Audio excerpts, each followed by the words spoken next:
مبسملا ومحمدلا ومصليا ومسلما أما بعد فأعوذ بالله من الشيطان الرجيم بسم الله الرحمن الرحيم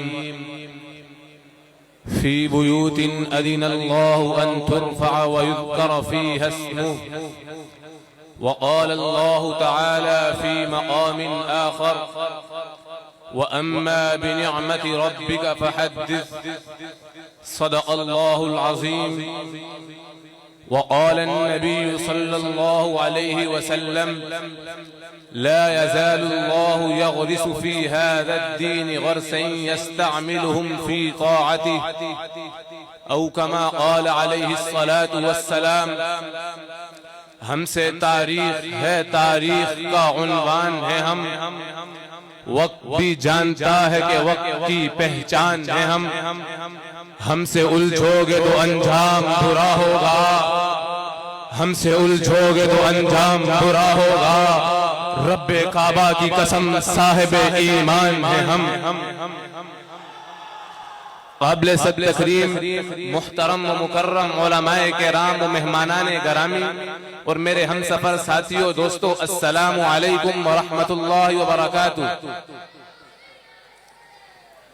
آج میں آپ حضرات کے سامنے جس موضوع سخن کو لے کر حاضر ہوا ہوں وہ ہے معاشرے میں دینی مدارس کا کردار. گرامی قدر سامعین، معاشرے میں دینی مدارس کا کردار صرف آج سے نہیں بلکہ تخلیق کائنات سے قبل مجھے آسمان کی بلندیوں پر ملائے اعلیٰ کی مجلس میں روشن ہوتا ہوا نظر آتا ہے، جب خالق کائنات نے بحیثیت معلم وعلم آدم الاسماء کلہا کا اظہار کر کے اس کائنات کے پہلے متعلم کو تمام ملائکہ پر فوقیت بخشی. جو لن یخلق ربنا خلقا الا کنا اکرم علیہ منہ کے زعم و گمان میں مگن تھے کہ اللہ ہم سے زیادہ کسی مکرم کو پیدا نہیں فرمائیں گے. پھر وہی مدرسہ آسمان دنیا کے نیچے قائم ہوتا ہے تو معلم انسانیت کی حلقہ علمی سے وہ فیض یافتگان نبوت تیار ہوتے ہیں جن کے کردار کی گواہی اوراق قرآن پر یوں جگمگا رہی ہے. الذین احصروا فی سبیل اللہ لا یستطیعون ضربا فی الارض. علامہ جلال الدین سیوطی رحمہ اللہ فرماتے ہیں نزلت فی اہل الصفت وہم 400 من المہاجرین ارسلوا تعلیم القرآن. مدرسہ کسی عمارت کا نام نہیں جہاں معلم و متعلم کی نسبت قائم ہو جائے، وہ جگہ مدرسے کے عنوان سے معنون ہو جاتی ہے جہاں انما بعثت معلما کا فریضہ نبوت وراثت نبوی کے طور پر اپنا کر انما انا لکم مثل الوالد لولدہ اعلمکم کا فریضہ انجام دیا جائے، وہ مدرسہ کہلاتا ہے. گرامی قدر احباب، دینی مدارس ہی وہ عظیم ادارے ہیں جہاں قرآن حکیم کی تلاوت گونجتی ہے، جہاں احادیث نبویہ کی خوشبو مہکتی ہے، جہاں انسان کو انسان بننے کا ہنر سکھایا جاتا ہے. چنانچہ خود باری تعالیٰ قرآن مجید میں ارشاد فرماتے ہیں فلولا نفر من کل فرقۃ منہم طائفۃ لیتفقہوا فی الدین. یہ آیت دینی مدارس کے قیام کی پرانی بنیاد ہے.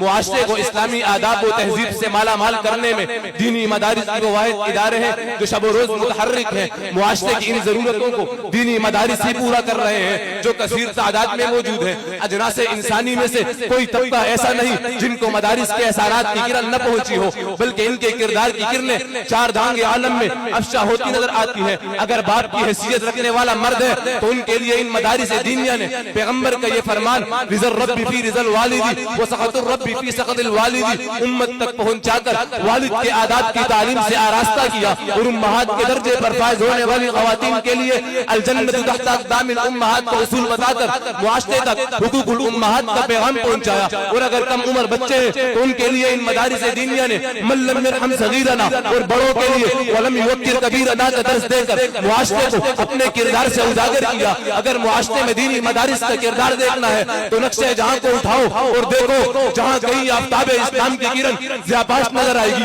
اس کے پس پردہ دینی مدارس کا روشن کردار نظر آئے گا. تبھی تو کہنے والے نے کیا خوب کہا نغمہ توحید کچھ اس انداز سے گاتے ہیں ہم، پھر منے باطل پہ گویا آگ برساتے ہیں ہم. رات کی تاریکیاں منزل پہ چھا سکتی نہیں، نور برساتے ہیں تارے جس طرف جاتے ہیں ہم. عزیزان من، معاشرے کو اسلامی آداب و تہذیب سے مالا مال کرنے کے ساتھ ساتھ معاشرے کے ہر میدان میں سر فہرست دینی مدارس کا کردار نمایاں نظر آتا ہے۔ ہر دور میں فتنوں نے سر اٹھایا مگر مدارس نے قرآن و سنت کی روشنی میں ان کا عملی جواب دیا۔ وَيُجَادِلُ الَّذِينَ كَفَرُوا بِالْبَاطِلِ کا حقیقی مصداق بنتے ہوئے گمراہی اور فکری الغار کا مضبوطی سے مقابلہ کیا۔ اگر معاشرے میں دینی مدارس کا کردار دیکھنا ہے تو شاملی کے میدانوں سے پوچھئے جو یقاتلون فی سبیل اللہ فیقتلون ویقتلون کا عملی کردار فرزندان توحید سے مشاہدہ کرتے ہیں۔ اگر معاشرے میں دینی مدارس کا کردار دیکھنا ہے تو گنبد خضرا کے سایوں سے پوچھئے جو نظر اللہ عبدا سمیع مقالتی فحفظها ووعاها وادعاها قوت بدری کی شکل میں 18 سال تک ملاحظہ کرتی ہے۔ من یرد اللہ به خیرا یفقهه فی الدین کا ایک پیکر مجسم حضرت گنگوئی تم ایسی دینی مدارس نے دیا۔ یأمرون بالمعروف وینہون عن المنکر کی عملی تصویر حضرت زکریا و الیاس جیسے مبلغ تم ایسی دینی مدارس نے دیے۔ افغانستان کی سنگلاخ وادیوں میں اسلام نافذ کرنے والا ملا عمر تم ایسی دینی مدارس نے دیا۔ انہی بوریوں اور چٹائیوں پر بیٹھنے والے کی قربانیاں کشمیر کی برف پوش چٹانیں دو رہی ہیں۔ آج اگر معاشرے میں کسی فقیہ اعظم کی ضرورت پڑی تو مدرسے نے مفتی تقی عثمانی جیسی شخصیت کو میدان میں اتارا۔ پاکستان کی اس دھرتی پر ختم نبوت کا محافظ دینی مدارس کا ترجمان پارلیمنٹ میں مخالفین کے سامنے شیر کی طرح دھاڑنے والا قائد ملت اسلامیہ فرزند مفتی محمود مولانا فضل الرحمان تم ایسی دینی مدارس نے دیا جو آج بھی مجھے اور آپ کو یہ پیغام دے رہا ہے کہ اسلام کی تعلیم جہاں عام کریں گے سب کہو بھلا جس میں وہی کام کریں گے سب مل کے ترقی کے لیے کام کریں گے راضی ہو خدا جس سے وہی کام کریں گے۔ وآخر دعوانا الحمدللہ رب العالمین۔